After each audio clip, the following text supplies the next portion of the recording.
అందరికీ నమస్కారం. నేను మీ షణ్ముఖ్. వైఎస్ఆర్సీపీ పార్టీ వైఎస్ జగన్మోహన్ రెడ్డి గారు రాబోయే రోజుల్లో ఒక పెద్ద యుద్ధం జరగబోతా ఉంది. దాన్ని ఎదుర్కోవడానికి సిద్ధంగా ఉండాలి అని చెప్పేసి మరి ఏ అంశంపైన సిద్ధంగా ఉండాలి అనే అంశంపైన ఈ రోజు గురించి మనం విశ్లేషణ చేసుకునేటువంటి ప్రయత్నం చేస్తే ఒకసారి విశ్లేషణలోకి వెళ్ళినట్లయితే జగన్మోహన్ రెడ్డి గారు ఒక ఛాన్స్ అనడం జరిగింది. రాజకీయాల్లో ఆయన సుదీర్ఘ దాదాపు 10 ఏళ్ళు ప్రతిపక్ష పాత్ర పోషించడం జరిగింది. 2019 ముందు పాదయాత్ర చేయడం జరిగింది. మరి ఆయన 150 సీట్లతో అధికారంలోకి రావడం జరిగింది. మరి జగన్మోహన్ రెడ్డి గారి మతం ఏంటి అంటే క్రిస్టియన్ మతం అనేది అందరూ చెప్తారు. జగన్మోహన్ రెడ్డి గారు హిందూ కాదు అనేది అందరికీ తెలుసు. అయినప్పటికీ జగన్మోహన్ రెడ్డి గారికి ఒక్క ఛాన్స్ అనగానే ప్రజలు అవకాశం ఇవ్వడం జరిగింది. మరి వైఎస్ రాజశేఖర రెడ్డి గారు గతంలో ఇదే హిందూ దేవాలయాలపైన ఏ విధంగా కుట్రపూరితంగా దాడి చేయడం జరిగింది అనేది ఆనాడు రోసయ్య గారు చెప్పడం జరిగింది. చాలామంది రాజకీయ నాయకులు కూడా చెప్పడం జరిగింది. మరైతే ఈరోజు ఎందుకు మనం ప్రధానంగా ఒక యుద్ధం జరగబోతా ఉంది, దాన్ని ఎదుర్కోవడానికి వైఎస్ఆర్సీపీ పార్టీ వైఎస్ జగన్మోహన్ రెడ్డి గారు సిద్ధంగా ఉండాలని నేను ఎందుకు అంటున్నాను అంటే రాబోయే రోజుల్లో జగన్మోహన్ రెడ్డి గారికి వైఎస్ఆర్సీపీ పార్టీకి రాజకీయ సమాధి కట్టబోయేది హిందువులే అనేది ఇక్కడ స్పష్టంగా తెలుస్తూ ఉంది. జగన్మోహన్ రెడ్డి గారు అధికారంలో ఉన్నప్పుడు రాముడి తల తీసేయడం జరిగింది, అంతర్వేది రథం కాల్చేయడం జరిగింది, ఇలా విజయవాడ కనకదుర్గమ్మ ఆలయంలో వెండి సింహాలు మాయమవడం జరిగింది, శ్రీశైలంలో కానీ తిరుమలలో పింక్ డైమండ్ చోరీ కానీ ఇలాంటి చాలా విషయాలన్నీ జగన్మోహన్ రెడ్డి గారి హయాంలోనే జరగడం జరిగింది. అయితే మరి జగన్మోహన్ రెడ్డి గారి హయాంలో కేవలం ఎందుకు ఇంతటి స్థాయిలో హిందువుల ఆలయాలపైన దాడులు జరగడం జరిగింది? సరే, అంతటితో ఆగడం జరిగిందా? హిందూ ధర్మానికి సంబంధించినటువంటి ఆలయాలపైన దాడులతో ఆగారా అంటే లేదు.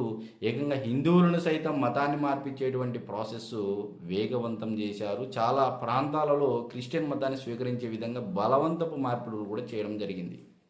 ఇదే విషయం పైన నారా చంద్రబాబు నాయుడు గారు కూడా పలు సందర్భాల్లో మాట్లాడడం జరిగింది. అయితే మరి జగన్మోహన్ రెడ్డి గారు ఎందుకు హిందువులతో పోరాడాల్సి వస్తుంది అనేదంటే రీసెంట్గా తిరుమల లడ్డు అంటే వాడినటువంటి రసాయనాలతో కూడినటువంటి నెయ్యి ఏదైతే ఉందో వానికి చెప్పుమా. జగన్మోహన్ రెడ్డి గారు ఆయన హయాంలో తిరుమల లడ్డూలో వాడినటువంటి నెయ్యి ఏదైతే ఉందో అది అసలు నెయ్యే కాదు, రసాయనాలతో కూడినటువంటి ఒక పదార్థం అని చెప్పేసి సుప్రీంకోర్టు ఆధ్వర్యంలో సిబిఐ ఆధ్వర్యంలో ఏర్పాటు చేసినటువంటి సిట్ ఇచ్చినటువంటి సంచలనమైనటువంటి విషయాలు. మరైతే ఈ విషయాల ద్వారా ఈరోజు ప్రతి ఒక్క హిందువుల మనోభావాలు దెబ్బతినడం జరిగింది. చాలామంది ఇంటికి ఇలవేల్పు హిందువుల యొక్క ఆరాధ్య దైవము కలియుగ దైవము శ్రీ వెంకటేశ్వర స్వామి. బ్రిటిష్ వారు సైతం ఆయన జోలికి వెళ్ళడానికి వెనకాడినటువంటి పరిస్థితి.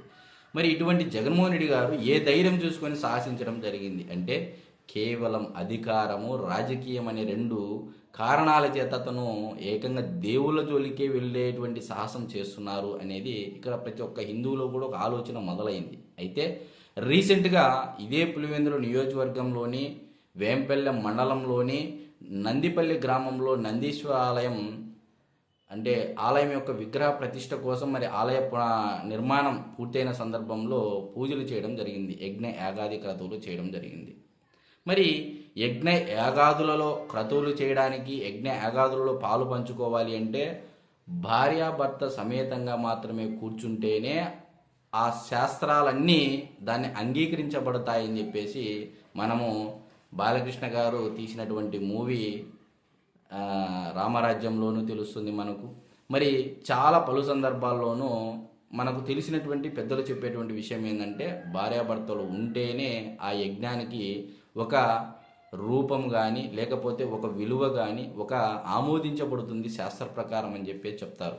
మరైతే ఈరోజు జగన్మోహన్ రెడ్డి గారు వచ్చారు, సింగిల్గా కూర్చున్నారు. మరి సింగిల్గా కూర్చున్నటువంటి వ్యక్తి ఏకంగా ఆ యజ్ఞంలో ఇచ్చేటువంటి హవిష్యును లేకపోతే సమిధులను ఏవైతే ఉన్నాయో అవి పూజారి గారి చేత వేపించడం జరిగింది. అంటే దీన్ని బట్టి మీరు చూడండి, గతంలో స్వామి స్వరూపానందేంద్ర సరస్వతి ఏదైతే ఆనాడు గోదావరి నదిలోకి తీసుకుపోయి ముంచేసి జగన్మోహన్ రెడ్డి గారిని ఈయన క్రిస్టియన్ కాదు హిందూ అని చెప్పేసి జనాలందరినీ నమ్మించేసి హిందువులందరినీ నట్టేట ముంచినటువంటి సంగతి మరొకసారి ప్రజలందరూ గుర్తుకు చేసుకుంటూ ఉన్నారు ఈ సందర్భంగా.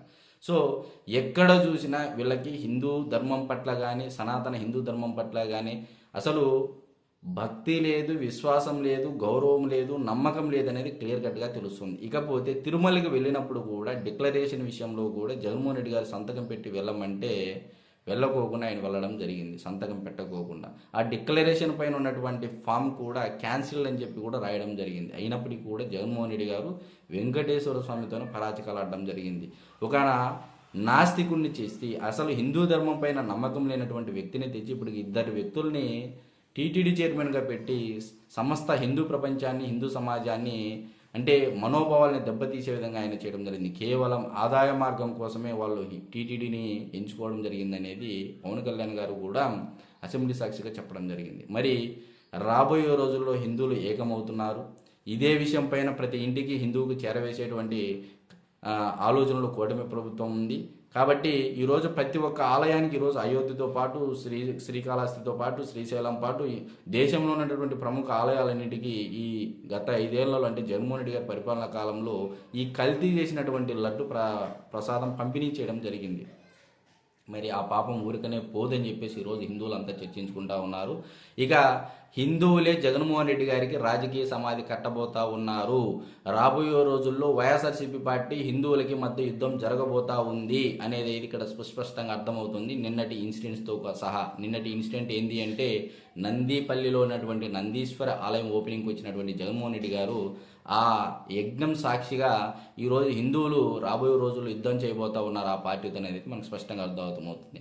అయితే చాలామంది హిందువులు కూడా వైఎస్ఆర్సీపీ పార్టీలో ఉన్నారు. వాళ్ళందరూ ఆలోచించుకోవాల్సినటువంటి విషయం ఒకటే, రాజకీయాలు చేయొచ్చు కానీ మన ధర్మం పట్ల, మన సనాతన హిందూ ధర్మం పట్ల ఎవరైతే వ్యతిరేకులు ఉన్నారో వాళ్ళ దగ్గర కూడా వెళ్ళకూడదు అనేది రాబోయే రోజుల్లో హిందువుల్లో ఏకతాటిపైకి వచ్చేటువంటి అవకాశం ఎంతైనా లేదు అనేది అయితే మనకు ఖచ్చితంగా తెలుస్తుంది. కాబట్టి జగన్మోహన్ రెడ్డి గారికి ఇంకా రాజకీయ సమాధి కట్టబోయేది హిందువులు అనేది అయితే మనం ఖచ్చితంగా చెప్పొచ్చు. అందరికీ నమస్కారం.